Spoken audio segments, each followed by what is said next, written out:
सामान्य काळातील 18व्या सप्ताहासाठी चिंतन. ख्रिस्ताठाई माझ्या प्रिय बंधूंनो आणि भगिनींनो, एका बेरोजगार तरुणाला एका व्यक्तीनं सांगितलं की तू अमुक ठिकाणी प्रार्थनेला जात जा.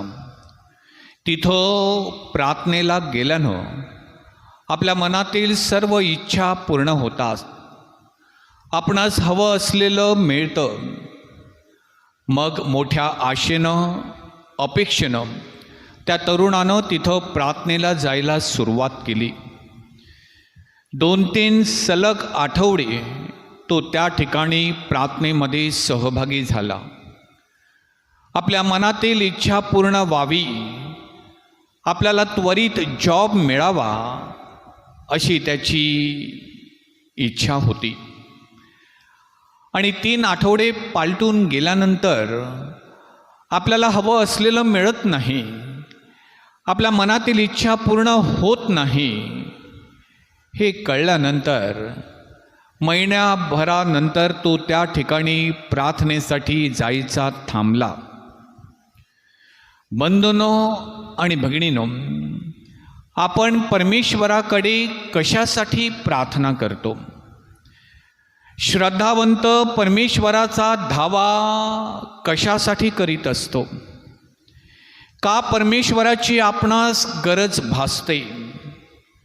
मला परमेश्वराकडून काही मिळावं, मला परमेश्वरापासून हवं असलेलं त्वरित लाभावं, माझ्या मनातील इच्छा त्वरित पूर्ण व्हावी, माझ्या जीवनाला भेडसावणाऱ्या सर्व संकटातून, सर्व अडचणीतून, सर्व प्रकारच्या आजारामधून माझी त्वरित मुक्तता व्हावी, या इच्छेनं, या अपेक्षेनं, या इराद्यानं आपण परमेश्वराचा धावा करतो का? त्याच्यासाठी आपण परमेश्वराकडे जातो का? त्यासाठीच मला प्रभू येशू ख्रिस्ताची गरज भासते का? केवळ माझ्या दैनंदिन गरजा तृप्तीसाठी मी प्रभूच्या मागे लागतो का? त्याच्या मागे धावतो का? केवळ माझ्या गरज तृप्तीसाठी मला परमेश्वर हवा आहे का? प्रिय बंधूंनो आणि भगिनींनो, आजच्या प्रभुवचनाच्या प्रकाशात या प्रश्नांची उत्तरे स्वतःसाठी आपण प्रामाणिकपणे आज शोधण्याचा प्रयत्न करूया. गेल्या रविवारच्या शुभवर्तमानामध्ये आपण ऐकले होते, थकलेल्या, भागलेल्या आणि भुकेनं कासावीस झालेल्या 5,000च्या जमावास प्रभू येशू ख्रिस्ताने 5 भाकऱ्या आणि 2 मासे घेऊन भोजन दिले. 5,000 जण जेवून तृप्त झाल्यावरती बरंच काही उरलं होतं. प्रभू येशूच्या हातून घडलेलं हे महत्कृत्य पाहून जनसमुदाय प्रभावित झालेला होता आणि ते प्रभू येशू ख्रिस्ताला राजा करू पाहत होते. परंतु प्रभू येशू ख्रिस्तानं त्यांच्या मनामधील विचार ओळखून तो त्वरित त्या लोकसमुदायासमोरून निघून डोंगरावरती एकटाच निघून गेला. तरीही लोक प्रभू येशू ख्रिस्ताचा शोध करत करत त्याला शोधत शोधत समुद्राच्या पलीकडे गेले. त्यांच्या मनामधील हेतू जाणून, त्या लोकांचे दृष्टिकोन ओळखून, त्यांचे इरादे जाणून आजच्या शुभवर्तमानामध्ये प्रभू येशू ख्रिस्त लोक समुदायास अगदी स्पष्ट आणि अगदी निसंकोचपणे सांगतो, तुम्ही माझ्या मागे का लागले आहात? तुम्ही माझा शोध का घेत आहात? इथपर्यंत तुम्ही कशासाठी आलेले आहात? हे मी जाणले आहे, हे मला कळलेलं आहे आणि मी हे ओळखलेलं आहे. तुम्ही माझ्यासाठी इथं आला नाहीत, तर तुमच्या खाण्यापिण्याचे प्रश्न सोडवण्यासाठी, तुमचे खाण्यापिण्याचे प्रश्न मिटवण्यासाठी आणि तुमची शारीरिक भूक शमवण्यासाठी, भागवण्यासाठी तुम्ही माझा शोध करीत आहात. लोकांचा प्रभू येशू ख्रिस्ताकडे पाहण्याचा हा दृष्टिकोन प्रभू येशूला आवडला नाही. शारीरिक जीवनापेक्षा आध्यात्मिक जीवन हे अति महत्त्वाचं आहे. या पृथ्वीवर आपण केवळ पोट्या पाण्याचा प्रश्न मिटवण्यासाठी परमेश्वरानं आपल्याला जन्माला घातलेलं नाही आणि त्यासाठी आपण जन्माला आलेलो नाहीत. मानवी जीवनाला अनेक अंग आहेत. शारीरिक जीवन आहे, मानसिक जीवन आहे, भावनिक जीवन आहे, नैतिक जीवन आहे, सामाजिक जीवन आहे आणि सर्वात महत्त्वाचं आध्यात्मिक जीवन आहे. या सर्वांनी मिळून मानवी जीवन तयार झालेलं आहे. या सर्वांना जीवन आणि संजीवनी देणारा प्रभू येशू ख्रिस्त आहे.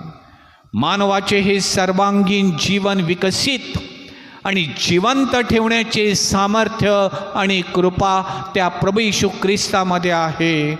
हे लोकांना कळलं नव्हतं, त्याने ते शोधलं नव्हतं, त्यांना ते जाणवलं नव्हतं आणि त्याने ते अनुभवलं नव्हतं.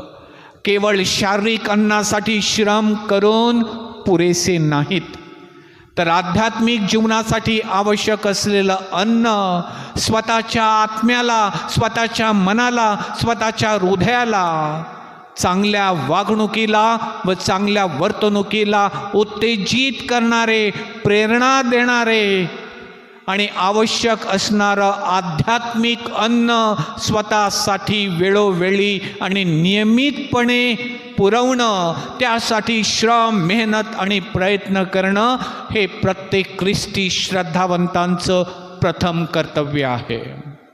सर्वांगीण जीवनासाठी, विपुलतेचं जीवन मिळवण्यासाठी, आपल्या स्वतःच्या आध्यात्मिक उन्नतीसाठी आवश्यक असलेलं अन्न केवळ प्रभू येशू ख्रिस्तच देऊ शकतो, केवळ प्रभू येशू ख्रिस्तच पुरवू शकतो. जीवनासाठी, जगण्यासाठी आवश्यक असलेलं अन्न हे ख्रिस्तामध्ये आहे.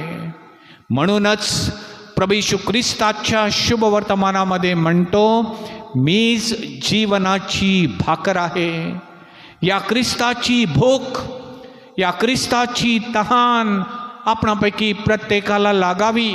प्रभू येशू ख्रिस्त हा माझ्या जीवनाचा ध्यास, माझ्या जीवनाचा श्वास बनावा. ख्रिस्ताविना जीवन नाही, ख्रिस्ताविना जगणं नाही, ख्रिस्ताविना जीवनाला आणि जगण्याला अर्थ नाही.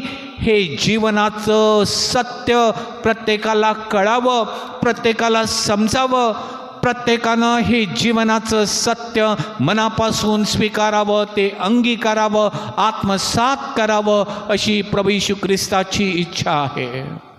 बंधूंनो आणि भगिनींनो, जे अन्न खाल्ल्यानं, वारंवार भूक लागल्यानं जे अन्न आपण घेतो, पचन झाल्यानंतर ते अन्न शरीराबाहेर टाकलं जातं. ते अन्न नष्ट होतं, ते दीर्घकाळ राहत नाही, ते सडतं, ते कुजतं, ते किडून जातं. परमेश्वराच्या प्रभू येशू ख्रिस्ताच्या नजरेत ते अन्न नाशवंत आहे आणि ते मिळवण्यासाठी, ते साठवण्यासाठी आणि ते कमावण्यासाठी आपलं उभं आयुष्य पणाला लावणं आणि खऱ्या आध्यात्मिक अन्नाकडे, पर्यायानं प्रभू येशू ख्रिस्ताकडे, त्या जीवनाच्या आणि जगण्याच्या आध्यात्मिक भाकरीकडे दुर्लक्ष करणं हे प्रभू येशू ख्रिस्ताला पसंत नाही. आणि म्हणून आपला शोध घेणाऱ्या, आपल्या मागे लागणाऱ्या जमावास प्रभू येशू ख्रिस्त आजच्या शुभवर्तमानामध्ये म्हणतो, नाशवंत अन्नासाठी तुम्ही माझ्या मागे येऊ नका, माझ्या मागे धावू नका आणि माझ्या मागे लागू नका. तर शाश्वत जीवनासाठी आवश्यक असलेलं, गरजेचं असलेलं, जीवनासाठी आणि आयुष्यासाठी पोषक असलेलं, कायमचं टिकणारं, उपयोगी पडणारं, जीवनाचा आणि जगण्याचा अविभाज्य भाग बनणाऱ्या आध्यात्मिक जीवनाला, नीतिमत्तेच्या जीवनाला उभारी देणाऱ्या आणि सदोदित जिवंत ठेवणाऱ्या, प्रेरणा देणाऱ्या अन्नाचा पर्यायानं प्रभू येशू ख्रिस्ताचा आपण शोध घ्यावा, त्यासाठी आपण प्रभू येशू ख्रिस्ताचा धावा करावा, अशी त्या प्रभूची इच्छा आहे. अहो बंधूंनो आणि भगिनींनो, ख्रिस्ती विश्वास, ख्रिस्ती श्रद्धा ही नुसती वाढत नाही, आपोआप ती फुलत नाही. श्रद्धा आणि विश्वास आपोआप मजबूत होत नाही. त्यासाठी मेहनतीची, त्यासाठी श्रमाची आणि त्यासाठी प्रयत्नांची पराकाष्ठा करावी लागते. त्यासाठी वेळ द्यावा लागतो, वेळ काढावा लागतो. तेव्हा श्रद्धावंताला ईश्वरावरील विश्वासामध्ये उच्चांक गाठता येतो, आपली विश्वासाची पातळी वाढवता येते. एकदा का जीवनामध्ये हे झालं की ख्रिस्तासमोर मग जगामधील सर्व गोष्टी तुच्छ, अर्थहीन, मूल्यहीन वाटायला लागतात. जीवनाकडे, जगण्याकडे पाहण्याचा दृष्टिकोन बदलून जातो. मानवी दृष्टी आणि मानवी वृत्ती जाऊन ईश्वरी दृष्टी आणि दैवी वृत्ती आपणास प्राप्त होते. ही गोष्टींपेक्षा आध्यात्मिक गोष्टींना आपण महत्त्व आणि प्राधान्य द्यायला लागतो. जीवनात परमेश्वरासाठी आपण तडजोड आणि ॲडजस्टमेंट करायला शिकतो. एकदा का माणूस श्रद्धेच्या प्रकाशात आला, विश्वासामध्ये बळावला, त्या प्रभू येशू ख्रिस्ताच्या त्या भाकरीशी एक रूप आणि एक जीव झाला की त्याच्यातील जुना भ्रष्ट, स्वार्थी, पापी, कपटी वृत्तीच्या आणि प्रवृत्तीच्या माणसाचा कायमचा अंत होतो. पौलानं इफिसकरास पाठवलेल्या पत्रानुसार सत्यापासून निर्माण होणारे नीतिमत्व आणि पवित्रता तो नवीन माणूस धारण करतो. परंतु श्रद्धावंतांच्या जीवनामध्ये हे सारं घडण्यासाठी, हे घडून येण्यासाठी आणि हे होण्यासाठी सर्वप्रथम ही गरजेच्या या इच्छेमधून, या मोहजाळ्यामधून सर्वप्रथम श्रद्धावंतानं त्या परमेश्वराच्या ईश्वरी सामर्थ्यानं, शक्तीनं स्वतःला मुक्त केलं पाहिजे. आध्यात्मिक गरज भागवण्यासाठी आपण प्रत्येकानं प्रभू येशू ख्रिस्ताचा या जीवनाच्या भाकरीचा प्रामाणिकपणे शोध घेतला पाहिजे. हे आध्यात्मिक अन्न, ही जीवनाची भाकर आपणास न्यायानं, नीतीनं आणि प्रीतीनं वागण्यास प्रेरणा देते. ही जीवनाची भाकर आपणास पापांपासून दूर राहण्यास मदत करते. ही जीवनाची भाकर आपल्याला परमेश्वराच्या आज्ञेनुसार आचरण करण्यास प्रवृत्त करते. ही जीवनाची भाकर आपणास ऐहिक लोभापासून, जागतिक प्रलोभनापासून दूर ठेवते. ही जीवनाची भाकर श्रद्धावंतास ख्रिस्तच खऱ्या जीवनाचा पाया आहे. ख्रिस्तच मानवाच्या जीवनाचा स्वामी आहे. तोच आपलं सर्वस्व आहे. आनंदी, सुखी, समाधानी जीवनाची खरी गुरु किल्ली ही प्रभू येशू ख्रिस्तामध्ये आहे. हे प्रभू येशू ख्रिस्त श्रद्धावंताला प्रकट करतो. हे सत्य श्रद्धावंताला कळलं की जागतिक सुखासाठी मानवाचं हे व्यर्थ धडपडणं थांबतं. त्याला पूर्ण विराम लागतो. ऐहिक सुखाची ही भूक, ही चटक, ही तहान कायमची मरून जाते. आपल्यामधील जुना माणूस मृत होऊन तिथं परमेश्वराच्या पसंतीचा माणूस निर्माण होतो. बंधूंनो आणि भगिनींनो, मग श्रद्धावंत शाश्वत जीवनासाठी आवश्यक असलेल्या अन्नाच्या मागे लागतो, मागे धावतो. त्यासाठी तो प्रभूचा शोध करतो. मग ऐहिक गरजांसाठी प्रार्थना करण्याची त्याला गरज वाटत नाही. ज्याप्रमाणे भूक लागल्यावरती आपला जीव अन्नासाठी जसा कासावीस आणि बैचैन होतो, तहान लागल्यावरती शरीराला आवश्यक असलेलं पाणी आपणास वेळेप्रसंगी मिळालं नाही की आपली किती केविळवाणी अवस्था होते. ते अन्न, ते पाणी मिळवण्यासाठी माणूस जीवाचं रान करतो. तसाच आपला जीव जोपर्यंत ख्रिस्तासाठी, त्या जीवनाच्या भाकरीसाठी तळमळत नाही, व्याकुळ होत नाही. आपल्यामध्ये प्रभू येशू ख्रिस्ताची ओढ आणि आवड जोपर्यंत निर्माण होत नाही, जोपर्यंत आपल्यामधील ऐहिक सुखाची चटक ही जागतिक प्रलोभनं तोपर्यंत थांबणार नाहीत.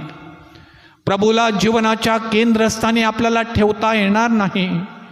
परमेश्वराला आपल्याकडून हवं असलेलं आपण त्याला दिलं की आपणास हवं असलेलं आपल्या गरजेचं आपण त्या परमेश्वराकडे न मागता आपली गरज ओळखून तो आपणास देत असतो. परंतु जीवनाच्या या भाकरीचं मोल आणि महती, त्यात असलेलं महात्म्य आणि त्यात असलेलं अध्यात्म श्रद्धावंताला कळल्यावर, पटल्यावर, त्याने ते विश्वासानं स्वीकारल्यावरच या गोष्टी श्रद्धावंतांच्या जीवनामध्ये घडून येतात.